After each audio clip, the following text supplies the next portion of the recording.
নমস্কাৰ শোণিতপুৰ লাইভৰ প্ৰতিগৰাকী দৰ্শকক মই সুকন্যাই স্বাগতম জনাইছো লৈ আহিছো এক বিশেষ খবৰ আহি পালেহি শাৰদীয় দুৰ্গোৎসৱ চাৰিওফালে হেৱালীৰ গোন্ধ পৰিপূৰ্ণ প্ৰকৃতি ধৰালৈ আহি উপস্থিত হৈছে দুৰ্গতিনাশিনী মা দুৰ্গা এইবাৰো সমগ্ৰ ৰাজ্যত অন্য বছৰৰ দৰে সমগ্ৰ ৰাজ্যৰ মৃৎশিল্পীসকল ব্যস্ত হৈ পৰিছে প্ৰতিমা নিৰ্মাণত শোণিতপুৰ জিলাৰ হৰিপট্টিৰ মৃৎশিল্পীসকলৰ মাজতো দেখিবলৈ পোৱা গৈছে প্ৰতিমা নিৰ্মাণৰ ব্যস্ততা অতি সুন্দৰকৈ শৈল্পিক আকৃতিৰে অতি সুন্দৰ সাজসজ্জাৰে নিৰ্মাণ কৰি তুলিছে প্ৰতিমাসমূহ এই প্ৰতিমাসমূহৰ বাজেট 30ৰ পৰা 35,000 টকালৈকে কৰা হৈছে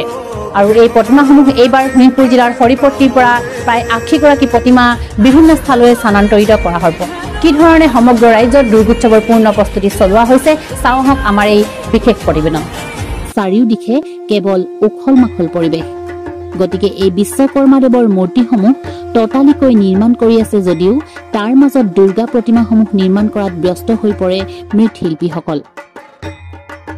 এইবাৰ শোণিতপুৰ জিলাখনত এই স্থানৰ পৰা প্ৰায় 80জনতকৈ অধিক দুৰ্গা প্ৰতিমাসমূহ বিভিন্ন পূজাস্থলীলৈ স্থানান্তৰ কৰা হ'ব প্ৰতিমাসমূহৰ আকাৰ আৰু পোছাকক প্ৰত্যক্ষ কৰি 30ৰ পৰা 35,000 টকা বাজেট হিচাপে ধাৰ্য কৰে এই মৃৎশিল্পীসকলে তেজপুৰৰ পৰা বিশ্বজিত